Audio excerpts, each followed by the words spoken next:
Assalamualaikum warahmatullahi taala wabarakatuh. Apa khabar anda semua? Doa saya agar anda sihat walafiat dan hari yang panas menggigit ini sabar-sabarlah saudara. Apa khabar saudara Muhammad Faizal, saudara Abdul, saudara Samsul Abu Hassan, saudara Syekh Haji Saleh, Adil Chun, Bayah, saudara Mustafa Ilyas, terima kasih, saudara Zamari LC. Begitu juga saudara Muhammad Hashim Muhammad Din dari Kemayan, saudara Anwar Mahmud dari Kuantan Pahang, terima kasih, saudara Syah Ibrahim, saudara Bakat Ahmad, doa terima kasih, Joka Karim, saudara Sahabat X, saudara Hamzah Abdullah, begitu juga saudara Fazil Yub, Izzuddin, Bakat Ahmad, Muttalib Meknun, saudara Mat Kadir, saudara Abu Samah, saudara Ahmad Mab, Abdul Rahman, Abdullah daripada Johor Bahru, saudara Muhammad Kapli, Raja Kamal, Raja Baziar, apa khabarku? Saudara Jaafar Jeff dari Sempurna Sabah. Pak Ma'un, apa khabar? Saudara Muhammad Zal. Begitu juga saudara Firdaus Zahid, waalaikumsalam. Saudara Chef Haji Saleh. Begitu juga Adil Chun. Saudara Firdaus Zahid. Salam, saudara Syahar, saudara Mustafa Hamid, saudara Zack Joel, saudara Azrul, Edi Tahir, apa khabar di? Saudara Mustafa Hamid, salam pencerahan. Saudara Muhammad Ali daripada Tampin, Negeri Sembilan. Saudara Puan Rosini Kurungot dari Sarawak. Puan Hamidah Kamat, salam perpaduan. Saudara Muhammad Nazri Syafi'i, saudara Abdul Hamid dari Kuantan, saudara Nordin, Pak Chu daripada Langkap, saudara Abu Nem, saudara Azmi Omar. Kata Pak Chu, moga Pak Nazir tu sihatlah saudara. Saudara Saddam Hussein, saudara Kisah, saudara Yusuf. Salam, apa khabar anda semua katanya. Ya, saudara Syahar, saudara Syekh, saudara Yusuf. Itu juga apa ni, saudara Wan M. Bakri, Mira Harun, saudara Abu Nem, Yang Maya. Salam dari Johor Bahru, kata Yang Maya. Ya, Wan M. Bakri, saudara Faizlah Awang dari Pulau Pinang, saudara Abdul Aziz daripada Miri, Sarawak. Saudara Yusuf, salam, alhamdulillah, apa khabar? Khabar baik. Saudara Jebat Pembela daripada Kulim, Kedah. Saudara Kamis Nadi, Bahau clear katanya. Saudara Kamis Nadi daripada Bahau, Negeri Sembilan. Saudara Yusuf Awang dari Tanah Merah. Saudara Dahlan Yusuf, salam perpaduan, nampak semakin bersemangat. Begitulah saudara Lim, saudara Elas Muhammad, saudara Joka Karim, di satu lagi lain tu saudara Puan Umi Kalsum, saudara Cik Mat Mohaini, Cik Mat Mohaini, Edi Tahir, dia kata behave more civic, Honda Civic. Salam, saudara Rafael Sia, Himalaya, saudara Alimin, saudara Yusuf, salam daripada Johor, ya saudara. Begitu juga dengan Yad Arifit, katanya. Tuan Haji Azhar, belum mana, apa khabar Tuan Haji? Saudara Abdul Ghani dari Pahang. Saudara Kamarul Zaman, saudara Kamisan Dahlan, saudara Man Ganu dari Kuala Terengganu, saudara Abike, saudara Halim, Zarin PK, Stima Raja Rosli, Raja Sulung. Itu juga Rubidin bersama dengan pasangannya, saudara Yati Epit, saudara Zainuddin Ismail, waalaikumsalam daripada Jelebu, saudara Ismail, Jelebu Negeri Sembilan, saudara Rahim Yusof daripada Somban, Negeri Sembilan, saudara John Kelabu dari Setia Wangsa, Wan M. Bakri, saudara Azmi Omar, Selamat Hawana, bukan Havana, dari wartawan, saudara Puan Harimatun Said dari Ipoh, Perak. Itu juga Bunga Manggis, saudara Nazi, Daud, Izzat, saudara Zuki Ibrahim. Kayu basikal dah pejabat teruk lah, itu keadaannya saudara, nak buat macam mana. Ajak Munajak dari Serdang. Itu juga saudara Hazrul, saudara Ki, saudara Safadin, Roy Pa dari Terengganu. Saudara, yang mana yang tak sempat saya santun ni, saya mohon maaf saudara. Itu pun nak cuba nak sebut juga, mencungap saya.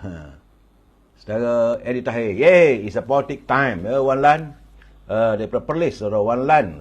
Begitu juga dengan Sazli Idrus, Cili dari Rawang, Selangor, Syarum Yuandi. Baik saudara, saya mohon maaf, saya mulai hari ini tak dapat pula rupanya saudara Lim Bunciang, sebab saya ditegur oleh pemilik portal ini. Saya tak boleh melaporkan kedudukan penyakit yang selalu saya laporkan. Sebut pun tak boleh katanya. Mungkin WHO memberi peringatan. Masalah begitulah keadaan saudara. Bila dia tegur, kita ikut je lah. Ya, saudara Ismi Rakyat. Apa khabar Mi? Orang Manjung, warga sihat. Saudara Ajak Munajak. Saudara Yaya Ibrahim. Puan Mahinah binti Harun dari Penggerang, Johor, saudara Agus Salim. Jadi saya tak dapat beli laporan kedudukannya, hari keberapa dan sebagainya. Terpaksalah kita hentikan seketika laporan-laporan yang berhubung tentang penyakit yang begitu melanda kita selama bertahun lamanya, 1165 hari, saudara. Baik, saudara. Kita masuk terus e-commerce. Bagi teman-teman, saya menggalakkan supaya berniaga. Dan jika anda mempunyai produk, Cik Awang, saudara Makno Ahmad daripada Ida Ipoh, panas kan Ida Ipoh. Begitu juga saudara Muhammad Kamrul Abu Samah dari Tampin Negeri Sembilan. Saudara Hajah Comel-Comel, apa khabar? Bagi mereka yang punya produk, untuk saya mewawarkan produk. Sebab itu nak sebut pun harga pun tak boleh bagi tahu. Cuma bagi mewawarkan sajalah. Anda boleh hubungi Al-Azhar di talian 011-330-41241 bagi membolehkan saya mewawarkan produk anda. Puan Nuriah Ahmad, Puan Siti Farehah dari Teluk Intan, Saudara Ismail Manap, Siti Rafi'ah, bukan Farehah, Siti Rafi'ah dari Teluk Intan, Ismail Manap dari Segamat Johor. Saya hubungi Al-Azhar 01-330-41241. Beliau masih memasarkan setangi albakurnya dan minyak wangi dari tanah Arab yang berasaskan kepada pati kayu gaharu. Kalau tak dapat berhubung dengan Al-Azhar, boleh hubung Siti Farehah di talian 0177114300. Saudara, Siti Farehah tentulah dengan dendeng manis Siti Farehah dan simpulan kasih Cik Siti. Harga murah, harga rahmah. Memang harganya memang sentiasa di bawah harga pasaran. Saudara, boleh hubungi Siti Farehah untuk menikmati sedapnya dendeng manis Siti Farehah dan simpulan kasih Cik Siti. Begitu juga dengan popiah sira Lady Maria. Jangan lupa, saudara MD, saudara Muhammad Nasri Omar, saudara MD daripada Sabah. Popiah sira Lady Maria rasanya rangup, pedas, manis, sedap dan harga rahmah. Boleh hubungi saudara Nizam di talian 019-435-1203. 019-435-1203. Dan bagi teman-teman yang nak berniaga, boleh menjadi ejen kepada syarikat Amirus Super Carrier. Ini boleh hubungi Puan Ros Chun di talian 012-257-5917. Beliau menghasilkan makanan sihat berasaskan oats, saudara.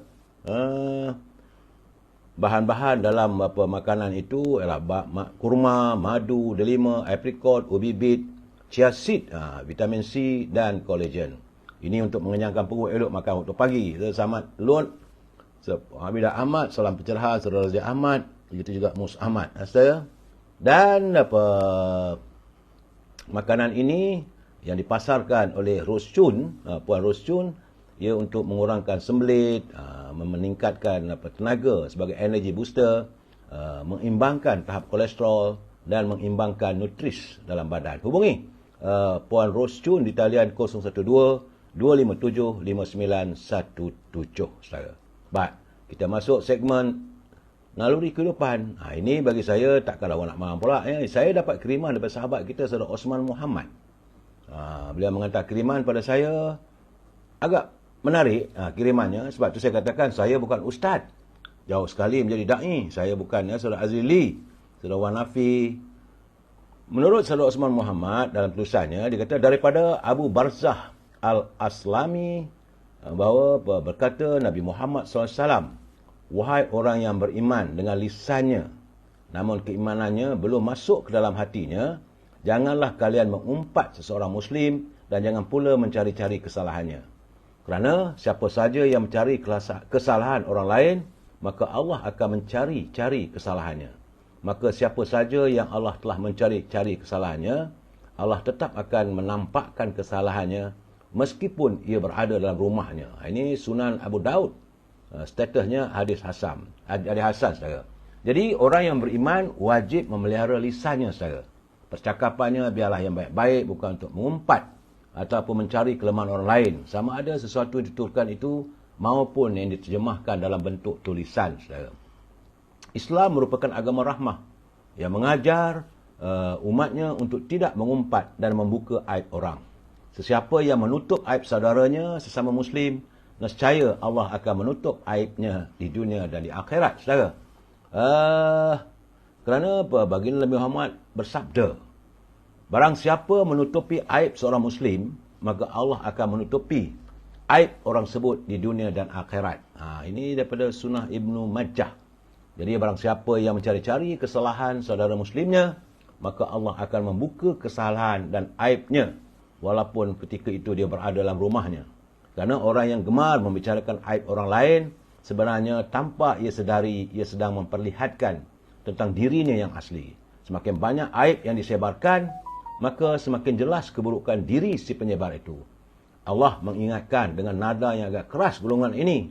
Saudara, sesungguhnya orang yang suka menghebahkan tuduhan-tuduhan yang buruk dalam kalangan orang yang beriman, mereka akan beroleh azab seksa yang tidak terperi sakitnya di dunia dan di akhirat. Ingatlah, Allah mengetahui segala perkara yang sedang kamu tidak mengetahuinya.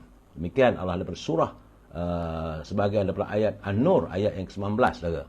Jadi, kepada pencela, membuka aib orang, ingatlah azab Allah di dunia dan akhirat, saudara.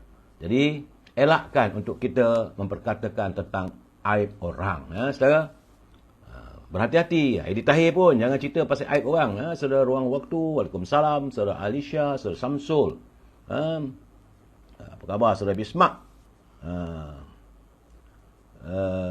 Saya tak pernah mengumpat. Saya cerita yang benar. Saudara, jangan marah Saudara Bismak. Saudara, kita santun pula mutiara kata. Kerana saudara, kita tidak mungkin mampu mengubah haluan angin yang menderu di samudera. Namun, kita masih mampu mengubah layar perahu kehidupan. Oleh itu, jangan kita berputus asa dan berusahalah untuk mengubah diri ke arah yang lebih baik.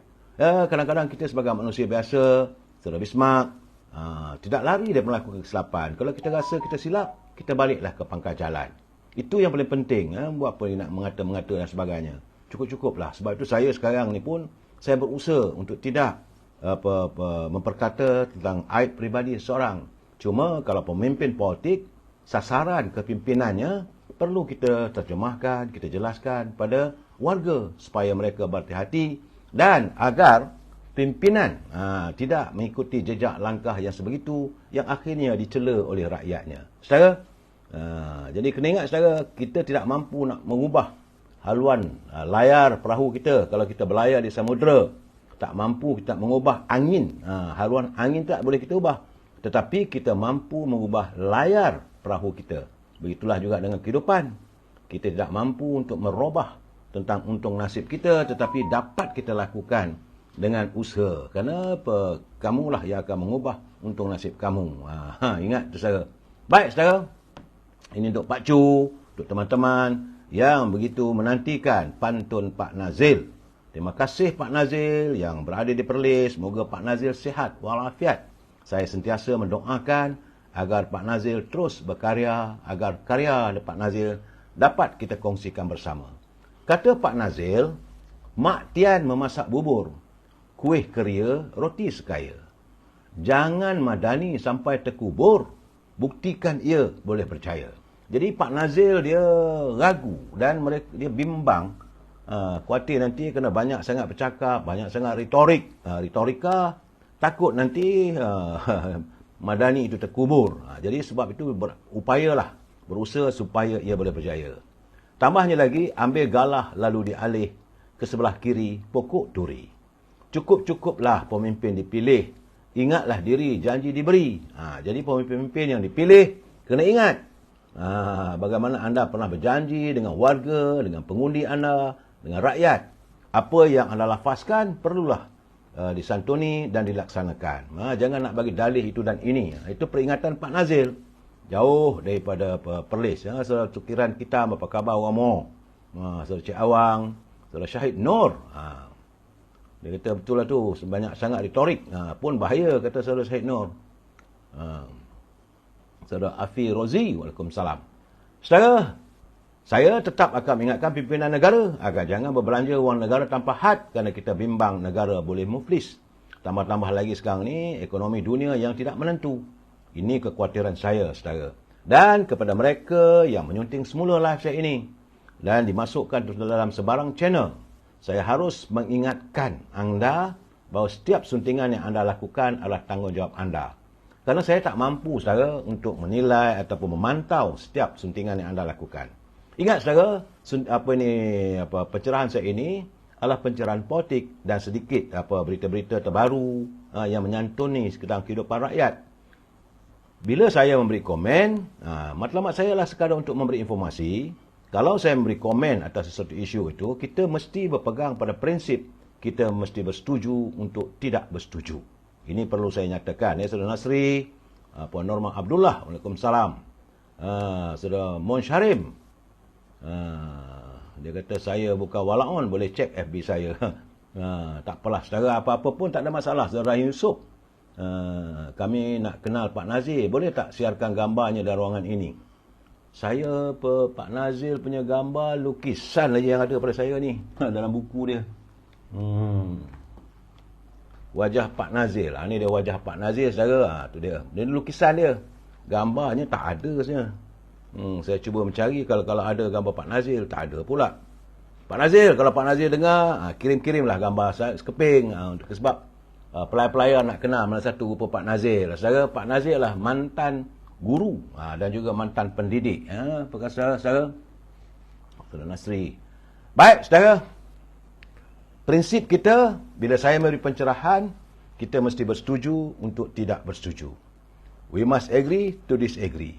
Andainya anda mempunyai tulisan, sama ada nak menyanggah ataupun nak setuju dengan pandangan saya, boleh, tak ada masalah. Boleh hantar kiriman ataupun boleh berbicara sama teman-teman dalam muka buku ini, saudara. Tetapi, saya mohon, kalau boleh, sebaik mungkin elakkan menuturkan kata-kata yang tidak sopan, mencarut, maki hamun dan sebagainya. Saudara Haji Awang Baim, Saudara Safwan Muhammad.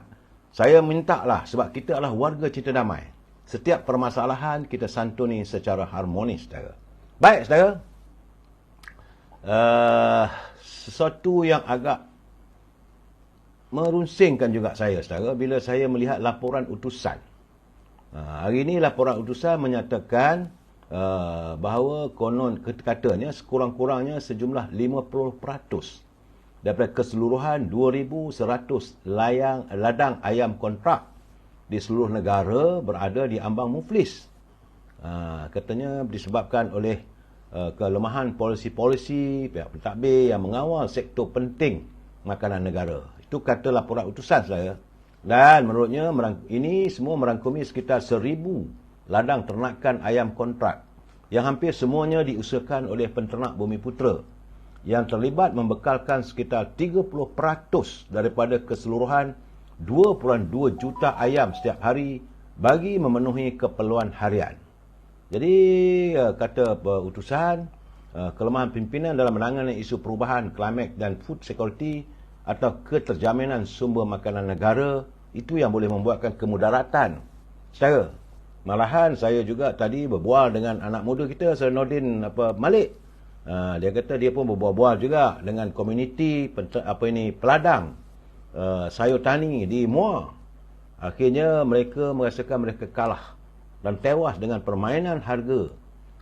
Jadi soalnya banyak penghasilan sayur berlonggok-longgok dan bakal terbuang begitu saja. Kerana farmer dan Kementerian Pertanian macam seolah tiada perancangan. Ini permasalahannya. Kerana sayur-sayur yang dihasilkan begitu, akhirnya nilainya terlalu rendah yang diambil oleh pemborong, sedangkan mereka bukan tak tahu harga di pasar begitu tinggi. Saya sekali lagi mengharapkan agar Kementerian Pertanian, khususnya farmer, dapat berusaha menyelesaikan masalah ini, kerana warga peladang kita yang menanam sayur-sayuran, mereka putus asa.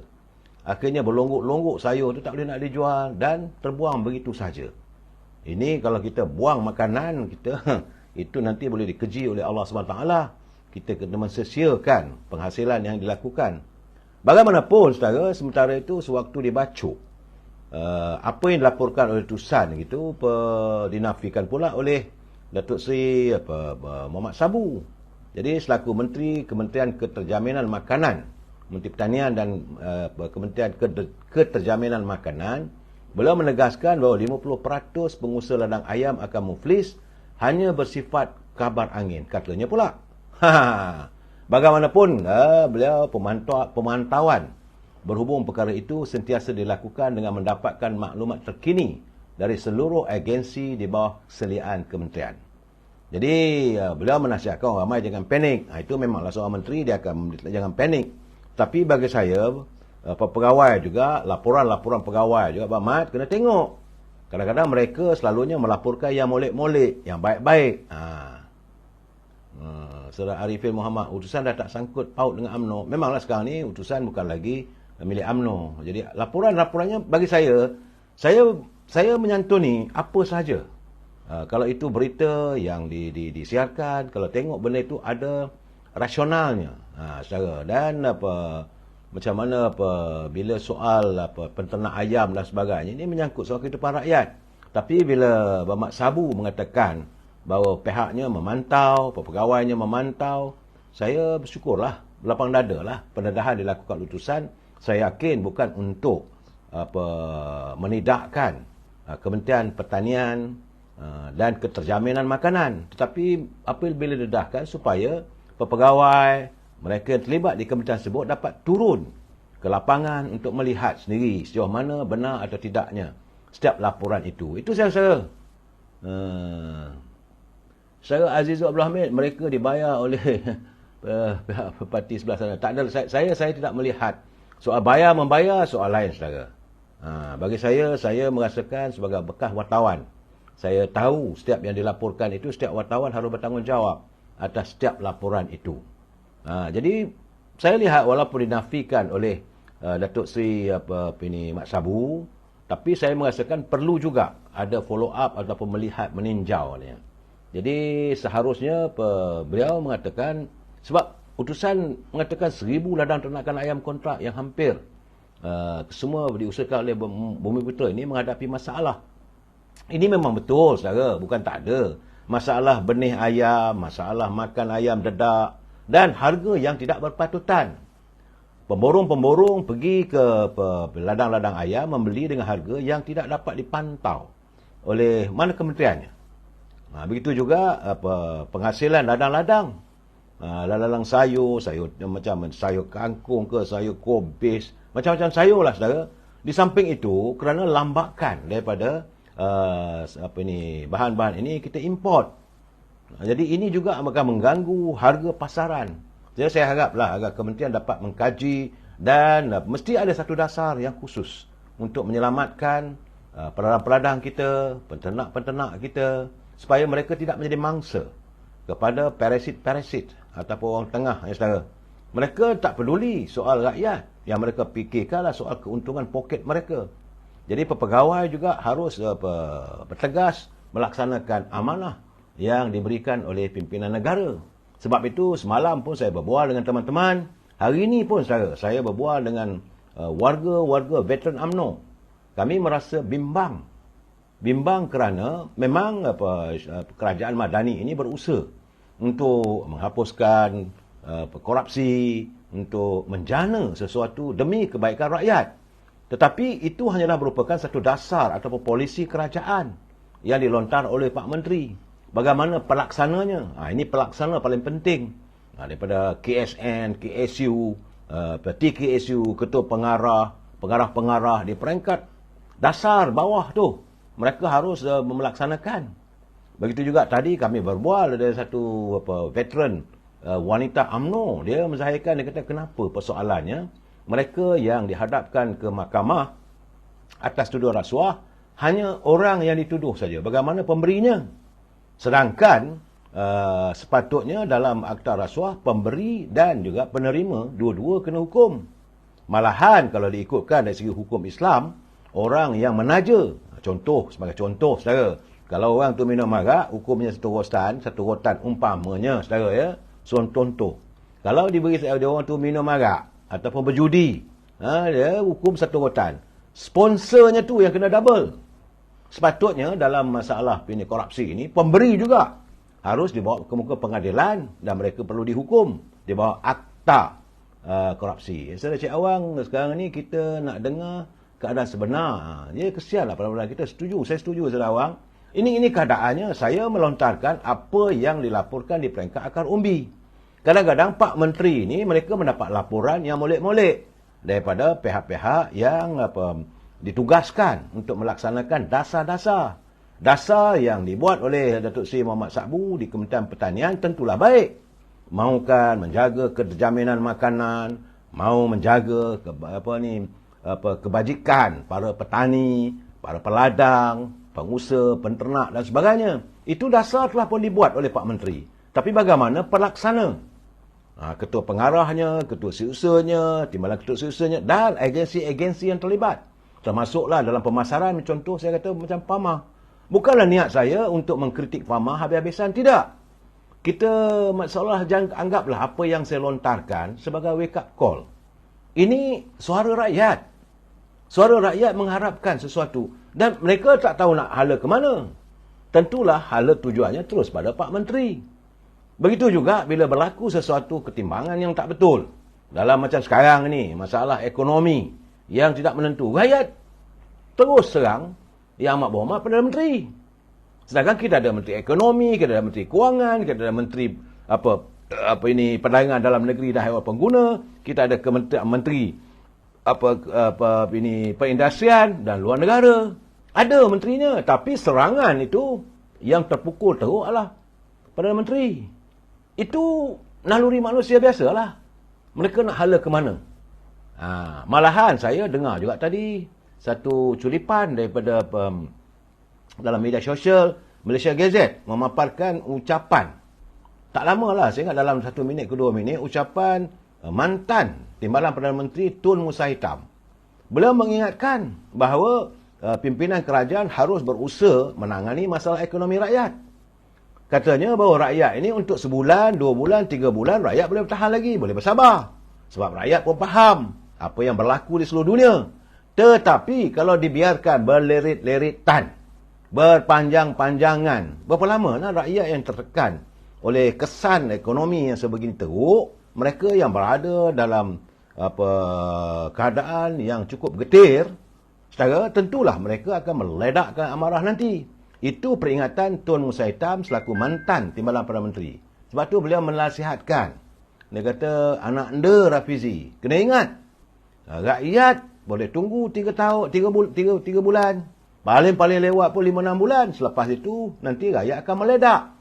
Itu kata Tun Musa Hitam. Bagi saya ada kebenarannya. Jadi Pak Menteri ini kena melaksanakanlah tugas dengan sebaik mungkin. Sekarang ni sebab kena ingat kerajaan perpaduan yang dipacu oleh Yang Amat Berhormat Datuk Seri Anwar Ibrahim, matlamatnya apa? Adalah untuk menangani derita rakyat. Serapek. Saudara Nina, dia kata menteri tengah duk sibuk bagi ceramah pilihan raya. Sepatutnya soal pilihan raya lah. Tugas utama untuk rakyat. Sebab kamu dibayar gaji daripada hasil percukaian daripada poket rakyat. Rakyat mengharapkan sesuatu sentuhan demi kebaikan mereka. Dan anda harus jujur pada rakyat. Apa yang anda lafazkan waktu memegang jawatan, anda lafazkan di hadapan Duli Yang Maha Pertuan Agong, bersumpah dengan nama Allah akan melaksanakan tugas sebaik mungkin, memelihara rahsia kerajaan dan membangunkan negara, mempertahankan apa yang ada, prinsip-prinsip rukun negara dan juga perlembagaan. Perlembagaan kita memperlihatkan mesti dibela setiap rakyat. Jadi sebagai menteri bukan mudah. Jangan seronok saja. Saya khawatir kerana mereka yang sebelum ini tak pernah jadi menteri. Tambah-tambah lagi anak-anak muda. Ya, saya ataupun dulu sekejap jadi menteri, tidak jadi menteri, masuk balik sebagai menteri. Kadang-kadang mereka alpa. Jadi tugas kita lah. Tugas saya untuk mengingatkan pimpinan.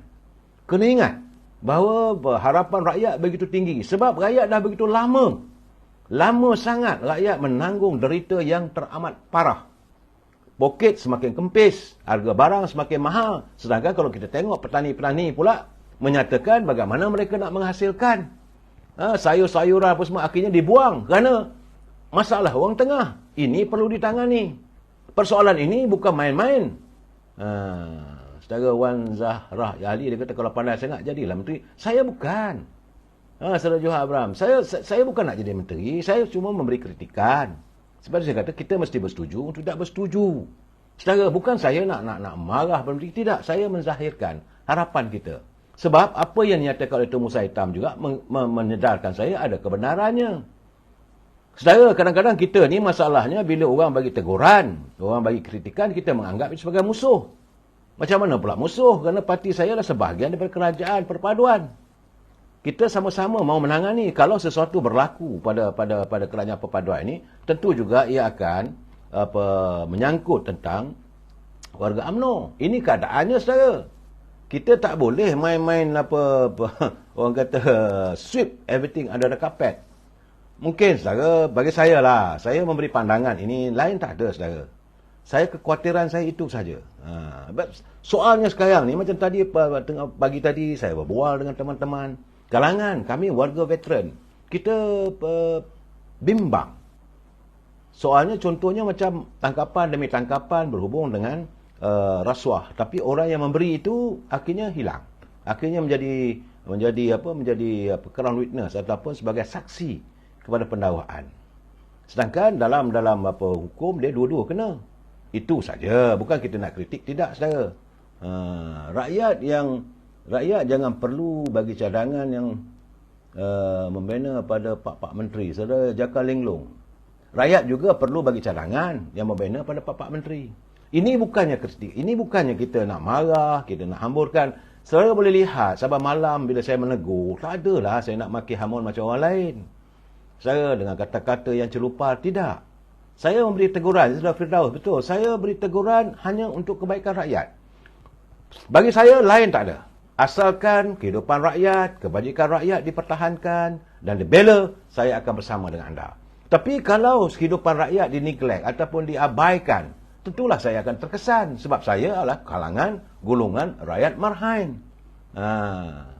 Saudara Kamaluddin Kudin, tak payahlah kita bercakap. Kita berbalah isu tentang UMNO, DAP dan sebagainya. Bagi saya apa isunya? Tak ada apa pun.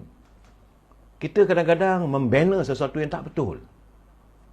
Kita menyokong Parti Perikatan Nasional kononnya. Sedangkan semua mereka tu biasa bekerjasama dengan Parti DAP.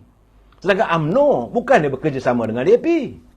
UMNO bekerjasama dengan Pakatan Harapan, di mana dalam Pakatan Harapan itu adanya amanah, adanya keadilan, adanya DAP.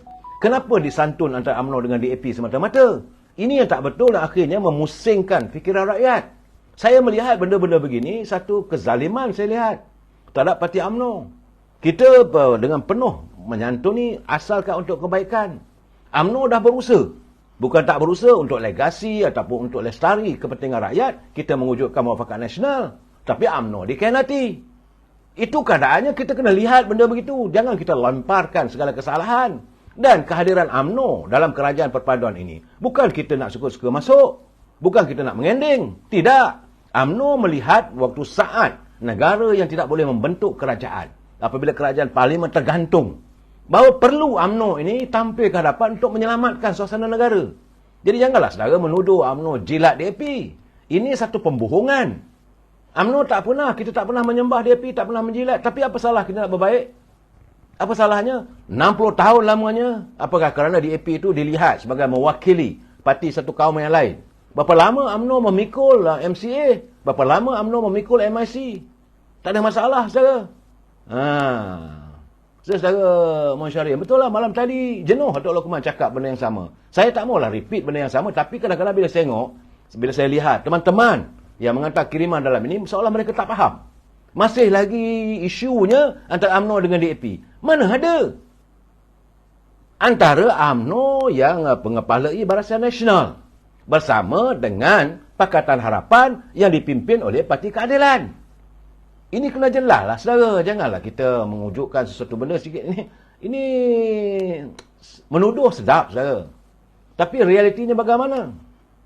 Dan saya melihat juga kadang-kadang, saudara, bila kita melonjakkan pandangan, tak mahu orang tu, tak mahu orang ni. Saya nak tanya satu saja.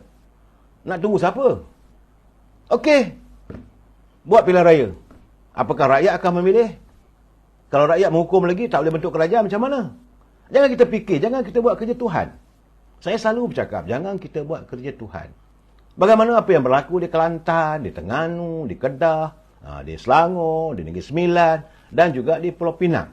Saudara, ini akan mengalami pilihan raya dalam masa selewat-lewatnya bulan Ogos. Kalaulah Dewan Negeri dibubarkan, 6 negeri ini dibubarkan Dewan Undangannya pada 25 Jun nanti, tempoh sebulan. Selalunya SPRM tidaklah membuat pilihan raya dalam tempoh seminggu, tidak. Sekurang-kurangnya tempoh sebulan. Sebulan lepas itu, kalau 25 Jun, mana 25 Julai ataupun awal Ogos, maka diadakan pilihan raya. Kena jelas juga, saudara, pilihan raya kali ini adalah lanjutan dari pilihan raya umum. Dulu kita buat pilihan raya umum, tapi 6 negeri ini tak mahu diadakan sekali. Adakan berasingan, okey. Kita terima, tak ada masalah. Dan bila nak menghadapi pilihan raya ini, tentulah masing-masing dengan agendanya. Tetapi saya melihat, lain tak ada. Agendanya semua masing-masing nak menang. Tak ada masalah. Itu amalan demokrasi. Saya selalu menegur, teguran saya tak mau tegur lah soal pimpinan di sebelah sana. Buat apa saya nak bercakap orang sana? Soal dia nak saman orang tu, nak saman orang ini, itu masalah mereka. Saya selalu menegur pimpinan saya. Saya harus mengharapkan, sebab saya orang UMNO. Terus terang saya katakan, saya tak mau melihat saudara Malaysia PRN kalau kalah, kena ada strategi mantap dan tuntah lah untuk PRU16. Terpulanglah saudara. Dia sejak Jeff, tak payahlah, saya tak sukalah. Memang saya tengok, dulu selama ini orang menuduh bahawa Presiden UMNO kluster mahkamah. Orang UMNO kluster mahkamah. Sekarang ni siapa yang kluster mahkamah? Jadi tak payah nak kita bangkit-bangkitkan soal itu, saudara. Yang penting sekarang ni kita akan menghadapi pilihan raya ini yang ke-15 di peringkat 6 buah negeri. Okey, kita tumpukan pada Kedah. Contoh di Kedah. Saya selalu mengatakan di Kedah, siapa calon yang seandainya kalau UMNO dapat menang, siapa yang nak mentadbirnya? Siapa calon menteri besar? Bagaimana pembagian kerusinya? Sebab kali ini, tentulah pilihan raya di Kedah. Khususnya dari segi negeri Kedah saya dulu, saudara. Tentulah pembagian kerusinya. Sebab Datuk Samsuri, Datuk Yang Berhormat Datuk Seri Samsuri di Terengganu tadi dia buat menjelaskan bahawa pihak calon-calon ataupun parti Perikatan Nasional telah pun dan bakal menetapkan calonnya dalam 25 bulan ni. Katanya 25 Jun nanti, 25 Julai nanti akan ditetapkan 5 bulan, 5 Jun. Minta maaf saudara, 5 Jun, maka calon-calon mereka telah pun diperhalusi dan dimutamatkan. Bagaimana dengan UMNO? Dulu Kedah itu UMNO yang menerajui kepimpinannya. Tapi hari ini dalam Pakatan Harapan, dalam Kerajaan Perpaduan, ada UMNO, ada Amanah, ada juga Parti Keadilan. DAP saya ingat paling tinggi pun kursi di Alostar, jelas saudara. Tak mana pun, di Alostar satu, mungkin juga di Sungai Petani. Mungkin. Sebab taburan penduduk di situ. Jadi, pembagian kursi bagaimana? Dan, kalaulah UMNO nak menjadi pemimpin, menerajui kerajaan di Kedah, siapa calonnya? Saya semalam saya dah sebutkan, agar pimpinan UMNO, pimpinan tertinggi UMNO, hendaklah mengenal pasti dari awal. Saya tahu Presiden akan mengemukakan lagi. Dia orang degil, saudara. Dia berlapang dada, dia akan tetap lagi akan mengemukakan calon-calon muka baru. Saudara, saya merasakan bahawa memang itulah seharusnya. Masa untuk peralihan. Di Thailand pun sudah pun ada berlaku anak muda yang dikemukakan sebagai calon Perdana Menteri. Saya lupa nak beritahu bahawa di Turki, Erdogan telah pun memenangi pilihan raya presidennya dengan dapat sambutan satu dunia, dan kemenangan Erdogan disambut oleh berita-beritanya ditulis oleh satu dunia melaporkan. Begitulah hebatnya Turki. Saudara, dan di negeri Kedah, kita khususnya kembali pada negeri Kedah. Siapa calon daripada UMNO? Ini persoalan. Apakah rakyat Kedah boleh menerima Datuk Seri Mahathir Khalid untuk dijadikan calon sebagai Menteri Besar sebab beliau pernah memimpin Kedah dulu sebagai Menteri Besar? Boleh ke begitu? Ataupun Datuk Jamil Khair sebagai mantan Menteri Jabatan Perdana Menteri, Menteri Agama. Boleh ke orang Kedah terima? Kalau mereka nak anak muda, siapa calon anak muda? Ini kena dikenal pasti. Kalau ini pun tak dapat dikenal pasti, macam mana kita nak berkempen? Itu keadaan satu. Bagaimana pula dengan calon-calon daripada Amanah? Jangan lupa, di negeri Kedah, kebanyakan pengundi juga, mereka minat pada parti-parti yang berunsurkan, berlandaskan kepada perjuangan Islam. Tapi janganlah kita ketepikan. Amanah juga adalah parti yang memperjuangkan soal-soal aspek tentang Islam. Sebab mereka adalah asalnya DNA daripada parti PAS. Bagaimana pula dengan parti keadilan yang sentiasa memperjuangkan soal tata kelola yang baik, soal mau mencegah, mau melakukan selalu islah dalam kepimpinan. Ini tiga parti ini yang paling penting mereka harus memikirkan sejauh mana pembagian kursi. Saya mengharapkan dalam keadaan begini mesti masing-masing berlapang dada. Yang penting harus diterjemahkan kerajaan di perpaduan di pusat, iaitu di peringkat di Putrajaya. Sebaik mungkin biarlah kerajaan mentadbir negeri Kedah itu datang daripada calon-calon daripada parti perpaduan. Itu bagi pandangan saya. Terpulanglah nak dengar tak dengar. Saudara Cik Awang, Jamil Khair memang layaklah jadi Menteri Besar Kedah. Terpulang. Saudara Bismarck, dia kata Kedah jangan mimpi. Itu soal lain, saudara. Tak boleh kita jatuh hukum, saudara Bismarck. Jangan kita cakap besar. Dulu pun saya dah bercakap, saudara. Sebelum ini pun, kalau saudara lihat live, saya buka baliklah, saudara. Live yang saya buat ini, saudara, masih ada, boleh tengok. Boleh buka, boleh ulang. Saya memberi penjelasan. Ini kena buat, kalau tak buat begini, ini jadinya. Sepatutnya begitu. Jangan terus-terus jadi hukum. Jangan mimpilah. Kerajaan perpaduan boleh menang di Kedah. Kita bukan Tuhan. Rakyat melihat, rakyat memerhati apa yang berlaku di Kedah sekarang ni. Bagaimana kehidupan rakyat, ekonomi rakyat. Saudara Omar Osman, Atuk nak mukris jadi MB. Syarat PS nak sokong Atuk. Saya tak tahulah. Soal mukris dah 2 kali jadi Menteri Besar. Takkan kali ketiga pula. Itu gambarannya. Saya tak mau campur. Itu masalah parti mereka. Tapi bagi saya, kerajaan perpaduan ini perlu memikirkan calon. Siapakah calon poster boy untuk di negeri Kedah. Selesai masalah di Kedah, bagaimana dengan Pulau Pinang? Saya dah terdengar, bukan tak dengar, saudara. Bahawa pimpinan, khususnya parti UMNO, saya harap mestilah berlapang dada. Sebab di Pulau Pinang itu, UMNO cuma itu hari menang, tak silap saya, 5 kursi ke? Tak silap saya, 5 ke 6? 7. Dan sekarang ni nak minta lebih. Kena ingat. Kebanyakan UMNO tewas dulu di tangan, di kalangan calon-calon daripada Parti Keadilan. Dan juga daripada parti amanah. Takkan mereka nak surrender kursi mereka. Ini kalau nak minta kursi pun kena sedar diri lah orang kata. Mana kawasan-kawasan yang dimenangi oleh Perikatan Nasional, itu bolehlah UMNO minta. Tetapi kalau kawasan itu sudah dimenangi oleh calon-calon daripada Parti Keadilan, takkan keadilan nak bagi. Bukan kerana keadilan itu menerajui Putrajaya, tidak. Tapi dari segi realitinya. Kalau kawasan kita menang, takkan kita nak bagi kat orang. Kalaulah Presiden serah pada kawasan itu pada parti kerana atas sifat gabungan, teruklah Presiden kena lanyak. Begitu juga apa yang dihadapi oleh Datuk Seri Anwar Ibrahim. Kalau beliau menyerahkan kursi yang selama ini dipegang oleh Parti Keadilan, teruklah dia kena balon dengan alali daripada keadilan. Jadi perkara ini harus disantuni. Begitu juga dengan Datuk Seri Ahmad Sabu. Mana kawasan dimenangi oleh Amanah, tentulah Amanah akan cuba pertahankan. Benar, dalam satu rangkaian kerjasama bersama tu perlu ditangani bersama. Sebab itu saya melihatlah, orang bertanya dengan saya bagaimana dengan Pulau Pinang. Saya kata maksima pun mungkinlah alokasi ataupun jumlah kerusi yang mungkin UMNO boleh dapat antara 8 ke 9 kursi lah. Itu saja. Yang lain tu amanah sikit, keadilan sikit. Begitu juga parti DAP. Kawasan takkanlah saudara nak bertanding dekat kawasan Komtar misalnya. Tiba-tiba UMNO kata, no, kita nakkan. Mesti daripada calon MCA. Beramuklah jadinya, saudara. Ini kita bercakap yang benar, saudara.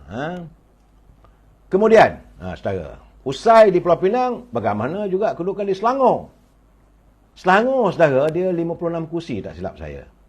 UMNO, dalam pilihan raya 20, pilihan yang ke-14 dulu, cuma dapat 5 kursi saja. Lain, semua disapu oleh Amanah. Ada juga daripada parti Perikatan Nasional dan juga daripada parti Keadilan. Kawasan-kawasan Amanah. Takkanlah Datuk Seri Mat Sabu nak meredhakan. Secara Kasim Khairani, pendapat para penyidik mengatakan PN boleh pertahankan Kedah. Tapi dengan majoriti yang agak tipis. Kalau majoriti tipis, saudara, ruang untuk menang ada. Kalau para pengkaji pun merasakan agak tipis, getinya kalau UMNO, Parti Keadilan, Parti Amanah bekerja keras. Bolehlah, itu keadaannya, saudara. Ya, okeylah pengkaji kata menang, tapi menang tipis. Ya, sepatutnya kalau landslide victory, itu lain. Ya, saudara, macam di Selangor, contohnya, saya bagi contoh. Daripada 5 kursi, mungkin UMNO akan dapat 10 kursi. Mungkin. Ataupun paling-paling tinggi pun dalam 12 kursi. Amanah juga akan berusaha untuk mendapatkan 10 kursi. Dah 22 kursi. Daripada 56 kursi, parti daripada DAP, mereka takkanlah nak tolerate sebab mereka dah sedia ada 19 kursi. 19 kursi di Selangor. Itu kedudukannya, saudara. Jadi saya rasa satu pakatan yang mantap perlu disantuni. Dan memanglah orang akan berusaha untuk politik antuk-antuk ni. Supaya menimbulkan kebencian. Saya rasa ini bukan satu politik yang matang. Ini bukan cara kita berpolitik. Politik yang sikapnya matang. Kita harus berlapang dada. Siapa saja yang rakyat pilih. Tapi takkanlah sebab itu kita nak beramuk. Sebab saya melihat ada tulisan. Bagaimana kononnya UMNO ni kalau lepas pilihan raya negeri nanti, kalau kalah teruk nanti, dia akan tarik diri daripada Pakatan Harapan, akan tarik diri daripada Kerajaan Perpaduan. Ini semua politik yang menggambarkan antuk-antuk. Ini saudara jangan lupa, ini cyber politik ni lain saudara. Saudara Acah Bentayan begitu yakin. Saudara Acah Bentayan dia kata dia yakin bahawa di Kedah insya-Allah Barisan Nasional saya mengatakan bahawa Barisan Nasional dan Kerajaan Perpaduan, Pakatan Perpaduan, saudara, ya saudara Zari, sini pun saya nak ulas juga tentang politik di Kelantan. Saudara di Selangor begitu keadaannya. Di Negeri Sembilan saya yakin bahawa kali ini Pakatan Perpaduan ini dengan UMNO memimpin boleh, sebab untuk saat ini UMNO mempunyai 16 kursi. UMNO Barisan Nasional dah sedia ada 16 kursi dah menang dalam pilihan raya yang ke-14 dulu. Daripada 29 kursi tak silap saya. So 16 dah lebih kurang 13 kursi je lagi. So kalau UMNO dapat mantap dengan 16 kursi dan tambah pula lagi sikit dalam 1 atau 2 kursi tambahan, maka UMNO akan memimpinlah di Negeri Sembilan. Saya yakin Amanah akan memberi laluan, begitu juga Parti Keadilan. Saudara, walaupun Presiden Parti Keadilan pernah bertanding di Port Dickson, tapi untuk keseluruhan negeri.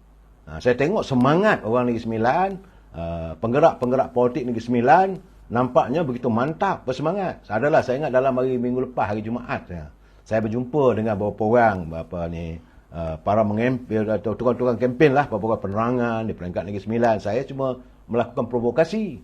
Bila saya katakan Negeri Sembilan ni mungkin dapat 12 ke 10 kursi, mengamuk dia orang. Getihnya mereka ada semangat untuk menerajui Negeri Sembilan. Itu di Negeri Sembilan, saudara. Di Selangor, saya ingat beberapa kursi kita kena berkongsi lah dengan Amanah. Dan Keadilan tentulah mereka akan mempertahankan kursi-kursi yang mereka menang. Dan seandainya macam Gombak Setia, saudara, kursi di dalam Gombak Setia, seandainya Keadilan merelakan ditandingi oleh calon daripada UMNO, gertinya pihak Parti Keadilan berlapang dada.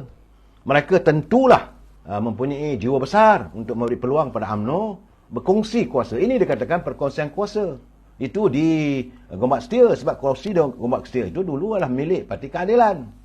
Begitu juga di Bukit Antarabangsa, Azmin Ali. Tentulah kita akan bersedia kalau Amanah ada di Keadilan nak minta. Dan juga di Dusun Tua. Dulu MCA, MIC. Tapi kawasan itu jangan lupa kawasan Menteri Besar. Berapa penggal dah dia pegang. Dia takkan kita nak minta balik. Tentulah dia akan mempertahankan. Itu di kedudukan di Negeri Selangor. Dan paling kritikalnya adalah di Negeri Kelantan. Saya tidak hairan dia di Terengganu. Sebab di Terengganu saya melihat pola-pola politik di Terengganu. Dan warga Terengganu ni mereka mudah untuk beralih sokongan. Selalunya mereka bagi 2 penggal. Paling-paling tinggi pun 3 penggal. Lepas 2 penggal tu mereka alih sokongan pula bagi sebab mereka mahu ada perubahan. Di rakyat Terengganu. 2 penggal UMNO perintah, lepas tu alih pada PAS. 2 penggal pada PAS, alih balik pada UMNO Barisan Nasional. Saya melihat keadaan itu akan berlaku di Terengganu. Malahan pula laporan-laporan yang saya terima. Cuma sekali lagi kita akan melihat siapa calon untuk menerajui kepimpinan UMNO di Terengganu. Ini menjadi persoalannya sebab saya yakin anak-anak muda di Terengganu mereka juga mau melihat tokoh-tokoh mana kalau yang dah lama tu kiranya tak seronok lah pada mereka. Ya, insyaAllah, saudara Rubiah Hussein, saya setuju. Barisan Nasional di Negeri Sembilan boleh menang, insyaAllah. InsyaAllah. Kita jangan kita mendahului kerja Tuhan. InsyaAllah. Dari kerja keras dan kepimpinan Tok Mak Hassan di Negeri Sembilan, insyaAllah. Di Terengganu juga saya rasa. Cuma di Terengganu permasalahannya siapa calon. Itu paling penting. Sebab rakyat Terengganu mau melihat siapakah muka-muka baru yang akan diturunkan oleh UMNO di Negeri Sembilan. Bagaimana di Kelantan? Kelantan ni saya sebenarnya isu banyak besar. Saudara Fazilah, jangan, tak payahlah soal sakau menyakau semuanya. Saya minta tenteramkan sikit saudara. Saudara Handi ni sebenarnya dia kata sambang kari je ni. Apa benda sambang karinya saudara? Apa bendanya katakan sambang kari? Saya mau beri pencerahan untuk kita dengar. Saudara Said Faiz, dia kata insyaAllah PAS menang 47-0. Di mana tu Said Faiz? Ya saudara. Saudara Cik Nazli dia minta saya mengulas pasal proklamasi Melayu. Saya merasakan sekarang ni pengundi warga mereka tidak lagi pedor lah kata orang Perak nak memikirkan soal. Sebab mereka pun dah orang kata dah mangli lah dengan isu deming Melayu. Akhirnya mereka menjaja nama Melayu itu untuk menggapai yakin rakyat.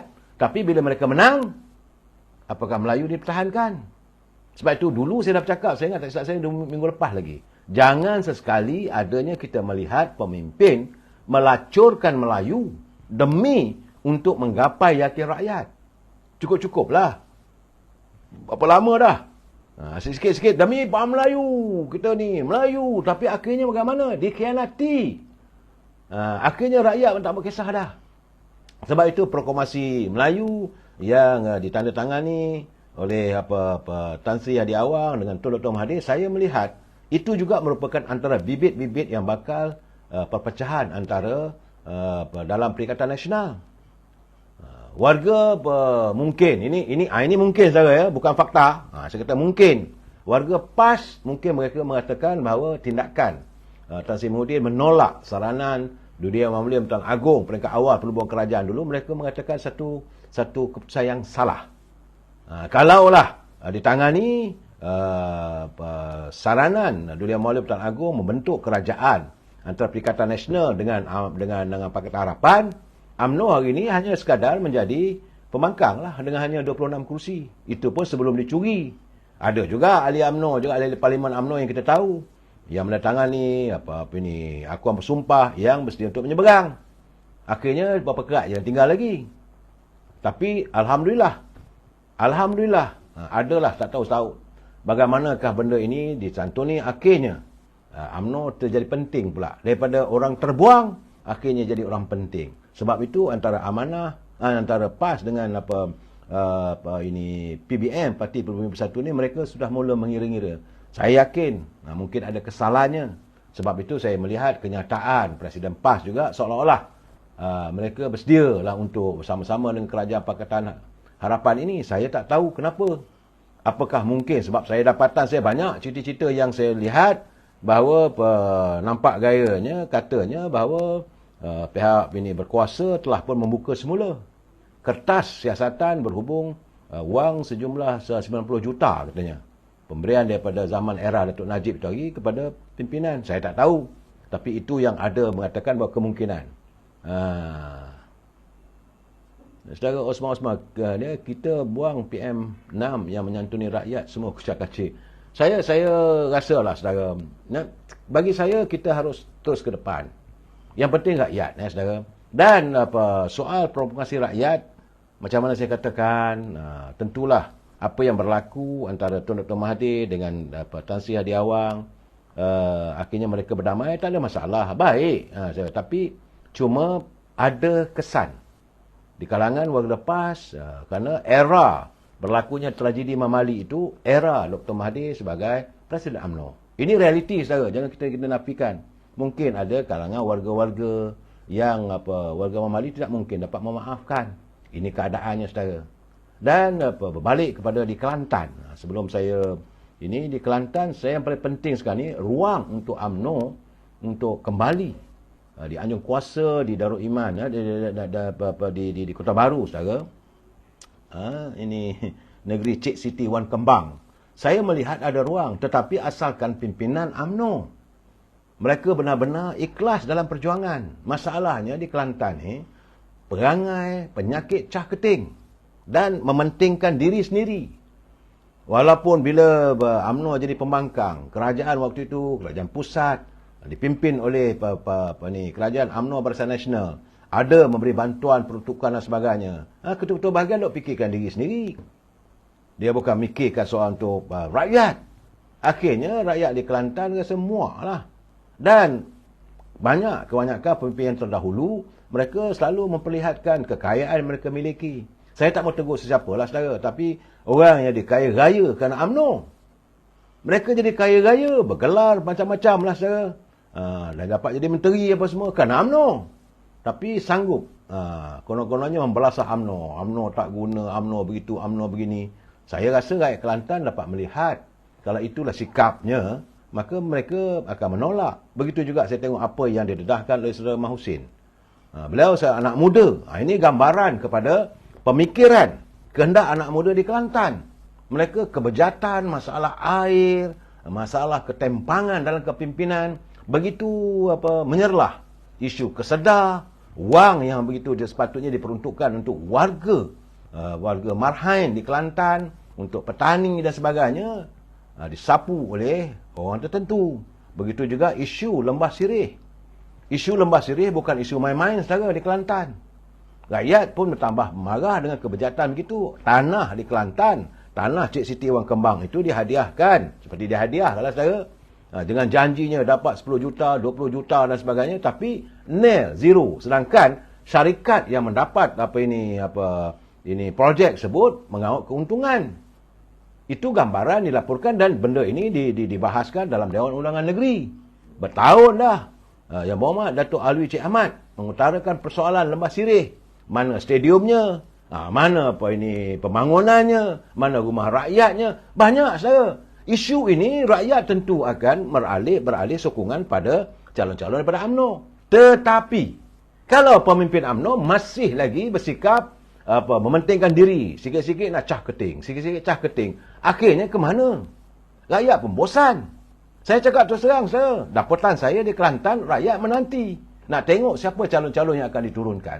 Kalau calon-calon muka baru, tentulah mereka ada sedikit keyakinan dan insya-Allah, macam mana saya katakan, seandainya Nik Abduh benar-benar meninggalkan parti PAS, ini merupakan satu ledakan cukup besar buat warga di Kelantan, sebab penghormatan mereka terhadap kepimpinan Allahyarham Tuan Guru Nik Aziz begitu tinggi. Legasi Tuan Guru Nik Aziz masih lagi mencengkam di hati rakyat.